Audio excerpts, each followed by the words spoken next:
This is another theory I get to throw out to you for the first time. Usually Larry gets them because I don't know, I have more ideas on the weekends or something. We could be looking at 8,500 on the S&P next year.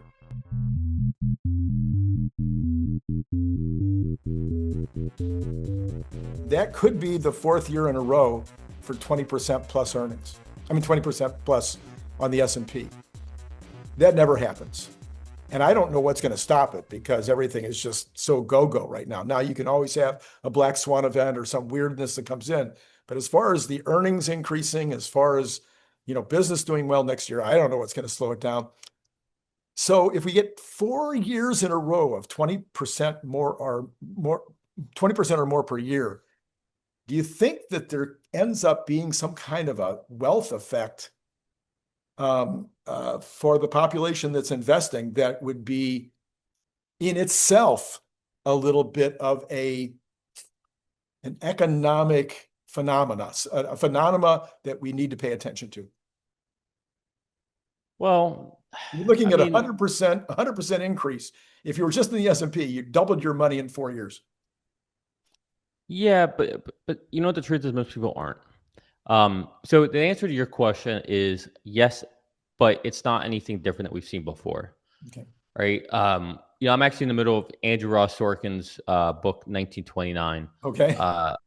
You guys have to read it. He's not paying me to say this. Phenomenal book. You'll start reading it, you won't be able to put it down. Fantastic. But back then, we saw an even more exuberant market, right? Right. Pretty much anything you bought was going up 50, 60, 70% just by buying it. Making money was easy. And, well, we kind of see what the results of that were. Now, there's so much more that went on to that. Of course. But the dot-com bubble, same thing. 07, 08, 09, you couldn't miss on buying a house, right? We've seen these things happen.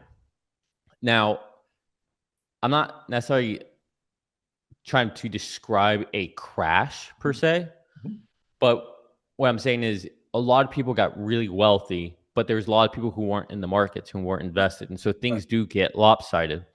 But I think that's fairly normal. And it's not as big of a deal as many people think. The truth is, wealth doesn't stay in families for too long. I think on average, it takes about 2, maybe at most 3 generations before families give up all the wealth that they had. Go look at your history books on this. It's actually quite fascinating. If you look at, like the Carnegies, the Rockefellers, like you look at all these families, you'll be blown away by how many of them within 3 generations went broke. Right. It's Standard Oil. I mean, like it's wild. But that tends to be the truth, right? So that's kind of the interesting about capitalism, is that it all kind of ends up being given back. But there is a barbell effect where you start to get, a more distributed, more people on the top end and more people on the bottom end who are left behind. Right. And that's just the truth of it. But I don't think it's necessarily a bad thing. I mean, it sucks to be on the bottom end. I get that. But this is the type of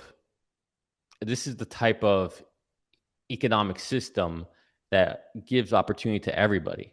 So, and I get it. Like, some people are saying, I'm living paycheck to paycheck, I can't do anything about it. The truth is, you can. Yes. You can. Like, it is possible. You just may not like what you have to do. Right. You might have to move. You might have to work extra. You might not be able to buy the things you want to buy. It's funny. Like, again, I don't want to give too much away, but I was talking with Tony again on this interview. And when Tony was 18, he didn't go to college or anything. He was 18. He left Brooklyn. His mom gave him her car, took the bus to work.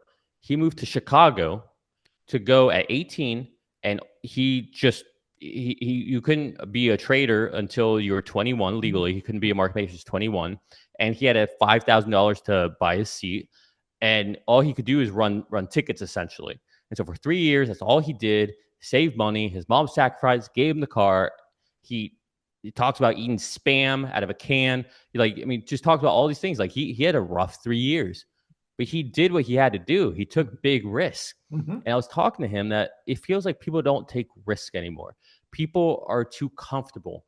And there's something there that if you want that opportunity, if you want that long shot upside, you got to take risks.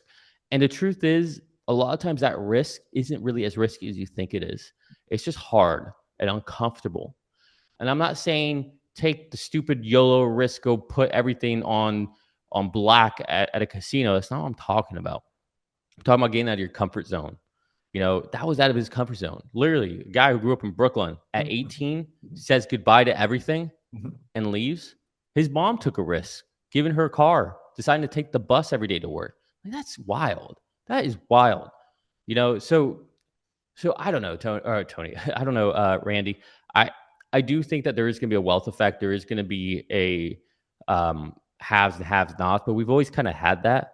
Eventually, things kind of come back to the middle, but there will be some problems to come out of this. There's no denying that, and you can see it in New York right now. You see it in Portland. There's a lot of people that feel like the system is the problem, and you know, to a certain degree, they're not wrong. That they live in a system that doesn't work with their worldview and how they think things should work. And in that sense, they're right. The system is the problem because it doesn't align with their worldview. Right. But the truth is, they live in a country that is a system that will never work with their worldview. And so we've got competing ideas. And so if you want this egalitarian, high tax, no billionaires, no capitalism, you got to go move to a country that aligns with your worldview. Right. I'm not saying leave America, but that is not what this country is. You were born into a country, into a system that doesn't align with your worldview. And unfortunately, that's coming to a clash. So they're wrong, but they're also not wrong. Yeah.